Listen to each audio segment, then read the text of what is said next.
Ciao a tutti e bentornati in un nuovo video. Oggi parleremo di una persona particolare che da sempre a me ha incuriosito, anche se ci sono state delle sue dichiarazioni in passato che io non condivido e che mi hanno lasciato anche un po' perplessa, ma lo vedremo un po' più avanti. Parleremo anche di un argomento che a me ha sempre affascinato. Sto parlando di esorcismi e della figura di Padre Amorth, uno degli esorcisti più famosi a livello mondiale. Pensate che la sua fama fu talmente immensa che William Friedkin, il regista del film L'Esorcista, ha girato un documentario mentre riprendeva proprio Padre Amorth che eseguiva un esorcismo di liberazione su una donna italiana. E da pochi giorni Julius Avery ha portato nelle sale cinematografiche un film, L'Esorcista del Papa, che basandosi sulle memorie di Padre Amorth ne ripercorre tutta la sua storia con il ruolo da protagonista affidato al premio Oscar Russell Crowe. Ma parleremo dopo di questo film perché pare che ci sia anche un collegamento con il caso di Emanuela Orlandi proprio su alcune dichiarazioni che fece Padre Amorth. Adesso vi voglio raccontare però la sua storia. Amici, ma prima di cominciare vi chiedo se vi va di iscrivervi al canale e di attivare la campanellina per non perdere tutti i miei prossimi video che parleranno di misteri, paranormale e casi agghiaccianti di storie true crime. Ma adesso iniziamo. Gabriele Pietro Amorth nasce a Modena il 1° maggio del 1925 da una famiglia profondamente e attivamente cattolica. Definisce i suoi genitori come due santi ed il rapporto molto affiatato con i suoi 4 fratelli gli permetterà di vivere un'infanzia ed un'adolescenza all'insegna dell'amore e della serenità. La costante in questa famiglia sarà proprio la devozione a Dio e alla Chiesa. Essendo quindi una famiglia molto cattolica e praticante, probabilmente sotto questa influenza Gabriele comincia a sviluppare un amore profondo verso Dio e la Madonna. Tanto che nell'estate del 1942 Gabriele, che è uno studente liceale di 17 anni in cerca di conferme verso questa sua vocazione, farà un incontro che gli cambierà per sempre la vita. In questo periodo conoscerà Don Orione e l'esempio che ne acquisisce con la visione della Chiesa un po' più aperta rispetto agli altri rafforzerà in lui la decisione di servire il Signore. Ma nel 1943, a soli 18 anni, farà una scelta davvero molto coraggiosa perché entrerà a far parte dei partigiani cattolici della Brigata Italia e a fine guerra, quando lui avrà 20 anni, gli viene conferita la Croce di Guerra al Valor Militare. Termina poi il liceo e successivamente si laureerà in giurisprudenza. Ma Gabriele Amorth si farà notare anche in politica e nel 1947 un giovane Andreotti, con il quale lui era amico, gli proporrà una strada anche in quella direzione, cosa che Amorth rifiuterà fermamente perché era deciso a diventare sacerdote. E ci riuscirà perché il 24 gennaio del 1954 realizzerà proprio questo sogno per ordine del vescovo Ilario Norcia Roatta a Roma. A Padre Amorth piaceva anche molto scrivere, difatti scriverà moltissimi articoli che verranno tradotti in tutte le lingue del mondo per diverse testate giornalistiche, ma pubblicherà anche molti libri sulle sue avventure in giro per il mondo. Ma è nel 1986, quando si trovava a Roma, che seguirà una strada davvero complicata ed estenuante, quella di padre esorcista.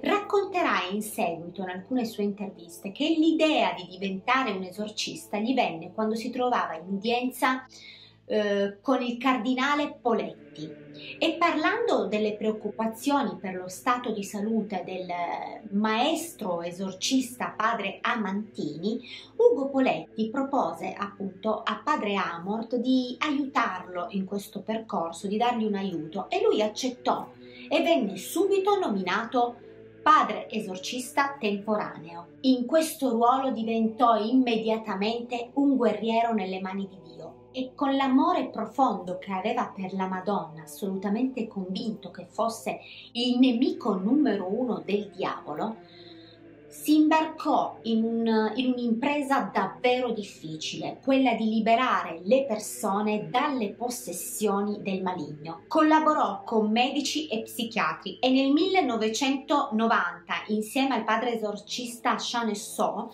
fondò l'Associazione Internazionale degli Esorcisti, riconosciuta anche dal Vaticano, di cui rimase presidente fino al suo pensionamento negli anni 2000 e presidente onorario fino al giorno della sua morte. Pensate che divenne una figura talmente importante in questo campo che dichiarò di aver effettuato almeno 70.000 esorcismi dal 1986 al 2007.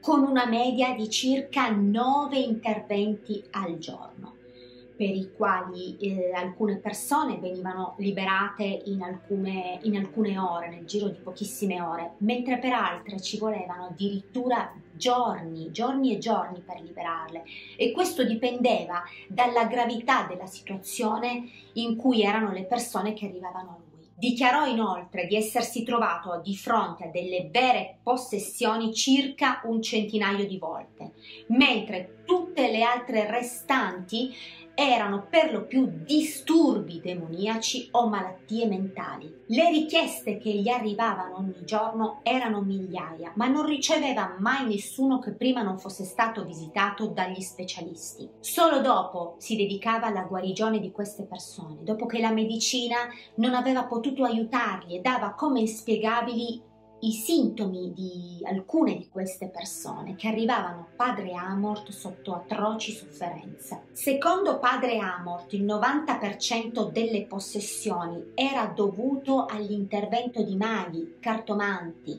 persone che usavano fare rituali satanici o adoratori di Satana, che scatenavano il maligno contro queste persone sotto compenso economico. In diverse interviste dichiarò anche che il demonio era uno spirito molto intelligente, con il quale lui aveva sempre un dialogo durante le sedute di liberazione e gli poneva anche diverse domande, le più importanti durante questi riti. Qual era il suo nome? Quando e come era entrato e quale sarebbe stata la data di uscita. Non si ponevano mai domande che non erano inerenti con la seduta di liberazione. E disse anche che il demonio non sceglieva a caso le persone, le sceglieva tra quelle che avevano partecipato a sedute spiritiche, messe nere, rituali satanici, e sceglieva appunto le persone più fragili in cui entrare. Padre Amorth dichiarò anche che il demonio, una volta entrato in queste persone, non aveva nessuna intenzione di venire allo scoperto, perché sapeva benissimo che una volta capito il problema si sarebbe intervenuti per mandarlo via. La cosa importantissima quindi era di intervenire subito ai primi sintomi di queste persone, perché lì si sarebbe potuto liberarle molto facilmente nel giro di qualche ora, mentre per altre più si aspettava e più sarebbe stato difficile poter eliminare il problema. Pensate che per alcune persone ci vollero davvero moltissimi giorni, ma adesso voglio raccontarvi il primo esorcismo di padre Amorth, quando per la prima volta si scontrò con Lucifero. Era il 1987 e fu chiamato ad intervenire su una persona molto giovane, un uomo, un contadino che sembrava davvero indemoniato. Quando padre Amorth arrivò sul posto, vide che il ragazzo era accompagnato da un prete e da un altro uomo, un traduttore, perché gli raccontavano che solitamente il ragazzo poteva parlare anche in inglese, una lingua che in realtà questa persona non conosceva affatto. All'inizio dell'esorcismo padre Amorth non invocò il nome di Gesù, parlò con il ragazzo del tutto serenamente.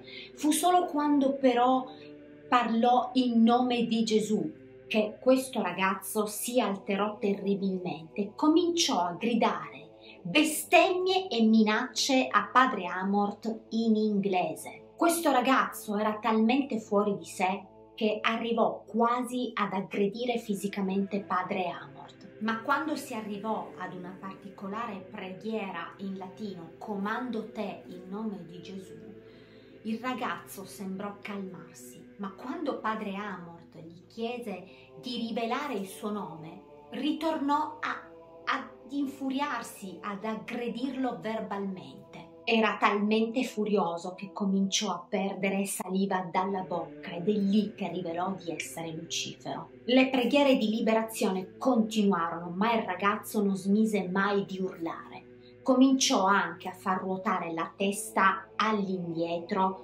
e tenne la schiena inarcata per circa un'ora. Nella stanza raccontarono che si avvertirono dei picchi di gelo improvvisi e quando padre Amorth ordinò a Lucifero di abbandonare quel corpo, il ragazzo irrigidì talmente tanto il suo corpo che cominciò a levitare nella stanza a circa 1 metro da terra, fino a quando non ricadde sulla sedia. Ed è lì che Lucifero rivelò giorno e ora esatta in cui sarebbe uscito dal corpo di quell'uomo. Padre Amorth esorcizzò il ragazzo ogni settimana fino a quando non arrivò quel fatidico giorno d'uscita. Lo chiamò e sembrava molto tranquillo, tanto che riuscirono a pregare anche insieme. Quel ragazzo gli raccontò che la liberazione avvenne proprio nel giorno e nella data indicata dal demone, che ad un certo punto si mise ad urlare come non aveva mai fatto nella sua vita. Successivamente si sentì libero, come se fosse tornato nuovamente alla vita. Padre Amorth dichiarò diverse volte, e lo scrisse anche nel suo libro L'ultimo esorcista, che il demonio ce l'aveva in particolar modo con il Papa, perché era il successore di Pietro, e odiava particolarmente Papa Wojtyla, perché gli aveva sottratto dalle mani diversi giovani. Queste cose le disse perché emersero spesso durante gli esorcismi che lui fece proprio sulle possessioni dovute dal demonio. Ricordiamo che Papa Wojtyla riportò molti giovani alla chiesa e alla preghiera e che grazie a lui si convertirono davvero tantissime persone al cattolicesimo. Ma ora voglio raccontarvi l'ultimo esorcismo di padre Amorth su una donna italiana che soffriva di cambi comportamentali, convulsioni e improvvisi attacchi d'ira, soprattutto durante alcune festività cristiane, la Domenica delle Palme, il Mercoledì delle Ceneri e la Pentecoste. Questo stesso esorcismo venne filmato dal regista William Friedkin, che lo riportò poi nel suo documentario The Devil and Father Amorth. Friedkin racconta che il giorno dell'esorcismo era il 91esimo compleanno di padre Amorth e che quell'esorcismo era in programma da circa 9 mesi su quella donna italiana. Una donna che lavorava in uno studio d'architettura, ma che a causa di questi problemi che la affliggevano non riuscì più neanche a lavorare. Quel giorno era accompagnata da suo padre, dalla madre e dal fidanzato. Pensate che questa donna conosceva già padre Amorth perché in precedenza aveva liberato la sorella dai suoi demoni. Un giorno la ragazza venne trovata sul pavimento in preda alle convulsioni che ringhiava come un animale e nessun medico o psichiatra riuscì a guarirla. Solo padre Amorth riuscì a liberarla dopo 4 esorcismi separati tra loro. Ma la donna che è chiamato a liberare quel giorno non presenta sintomi medici, ma secondo padre Amorth ha addosso una maledizione che è stata fatta dalla fidanzata di suo fratello, che apparteneva ad un potente culto di adorazione del demonio. Nella stanza c'erano 5 sacerdoti più una ventina di parenti della ragazza che furono chiamati per portare supporto e preghiera. Quando iniziano a pregare, la ragazza sembra in uno stato di trance, annuisce continuamente con la testa, ma è quando padre Amorth che invoca il nome di Gesù che inizia il calvario, perché quella ragazza inizierà ad avere delle convulsioni terribili. Padre Amorth, in latino nel nome di Gesù, comanda al diavolo di abbandonare il corpo della donna, cosa che lo fa infuriare terribilmente perché la ragazza comincia a dimenarsi selvaggiamente, tentando anche di aggredire fisicamente Padre Amorth. Nel frattempo la stanno tenendo 3 uomini e non riescono a farla stare ferma. Una forza sovrumana sembra aver preso possesso della donna. Friedkin raccontò che all'inizio dell'esorcismo, mentre lui stava riprendendo, sembrava che la ragazza stesse recitando una parte, ma si dovette ricredere quando cominciò a parlare fluentemente in latino.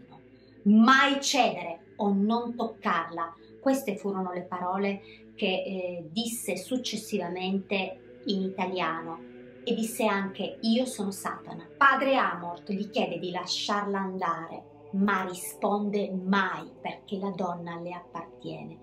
E alla successiva domanda, quando gli chiede quanti sono, risponde: siamo un esercito. Dopo diversi scontri e preghiere, la ragazza sembra essere molto più tranquilla, ma viene programmato un successivo esorcismo, forse anche l'ultimo, ma purtroppo tutti i sintomi che aveva prima all'inizio questa donna ritornarono più forti di prima. L'ultimo esorcismo non avvenne mai. Padre Amorth si ammalò subito dopo di polmonite e morirà il 16 settembre del 2016. A chi gli ha posto, quando era ancora in vita, delle domande sull'inferno e sul demonio, Padre Amorth ha sempre dichiarato che l'inferno non è il luogo che conosciamo noi, quello che magari possiamo vedere nei film, un luogo di fuoco, distruzione, ma è qualcosa di più terrificante. È il fuoco del tormento che ti accompagna costantemente, qualcosa che ti tortura dall'interno. E chi gli ha chiesto anche come mai Dio non sia mai intervenuto contro di lui, ha sempre risposto che Dio non distruggerà mai nessuna delle sue creature e nemmeno le rinnegherà mai. Su Padre Amorth si ispirarono anche il regista Giacomo Franciosa, che nel 2013 realizzò un documentario proprio sulle attività dell'esorcista intitolato Amorth l'esorcista. Nel 2017 invece, l'abbiamo detto anche prima, il regista William Friedkin dirige un documentario su un esorcismo condotto da Padre Amorth sulla donna italiana che abbiamo appena visto. Pochi giorni fa invece è uscito L'esorcista del Papa, che ripercorre tutte le tappe di Padre Amorth ed è interpretato da Russell Crowe. E veniamo adesso ad alcune delle dichiarazioni che vi dicevo all'inizio mi hanno lasciato un po' perplessa, che io non condivido. Padre Amorth fu anche noto appunto per delle dichiarazioni che rilasciò, in particolare sull'omosessualità, che riteneva fosse contro natura e sotto la guida del demonio. Si schierò contro alcuni personaggi televisivi indicandoli come massoni e soprattutto sulla televisione in generale, che riteneva fosse guidata proprio dal demonio stesso. Condannò anche il preservativo, Harry Potter, lo yoga, Halloween e tantissime altre cose, facendo pensare che avessero legami diretti con il diavolo stesso e che tutte le persone che seguivano queste cose fossero degli adoratori di Satana. Fu anche protagonista di alcune dichiarazioni particolari inerenti al caso di Emanuela Orlandi. Raccontò che secondo lui la ragazza fu vittima di alcune orge all'interno del Vaticano e che fu fatta sparire proprio dalla polizia vaticana e successivamente uccisa. Nel film L'esorcista del Papa, Amorth fa un riferimento proprio ad Emanuela Orlandi, collegandola in un momento del film dove fa una confessione ad un suo aiutante in merito ad una ragazza che secondo lui sarebbe stata abusata sessualmente in Vaticano. Inutile dirvi che il Vaticano ha preso le distanze da questa produzione. Pensate che la stessa Associazione Internazionale degli Esorcisti, fondata proprio da padre Amorth, ha dichiarato che il film ha spettacolarizzato l'esorcismo, rendendolo un fenomeno mostruoso e pauroso, dove l'unico protagonista è il demonio che si può fronteggiare solo con difficoltà, cosa che secondo loro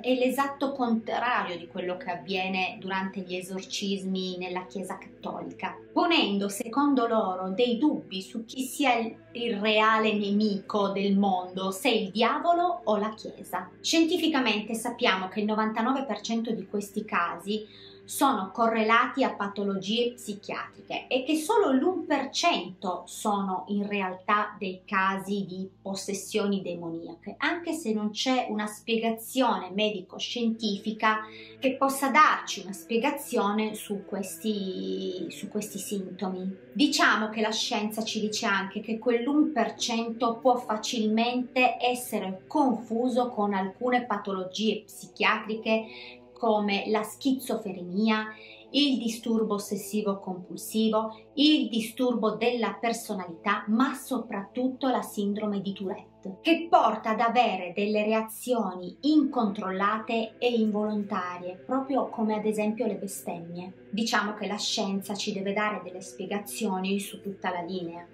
ma è anche vero che tutti quei centinaia di casi dichiarati veri da padre Amorth sarebbero arrivati da lui se non ci fossero state delle cure mediche potuto guarire queste persone. L'attuale presidente dell'associazione fondata da padre Amorth è padre Francesco Bamonte, un esorcista della diocesi di Roma. Amici, siamo arrivati al termine di questo video per oggi. Io sono molto curiosa di sapere che cosa ne pensate voi nei commenti. Cosa ne pensate di padre Amorth, degli esorcismi in generale, e se avete visto anche il film L'esorcista del Papa. Io vi aspetto nei commenti e se questo video vi è piaciuto lasciatemi un like, io vi mando un bacio grande e ci vediamo venerdì con il prossimo video. Ciao amici!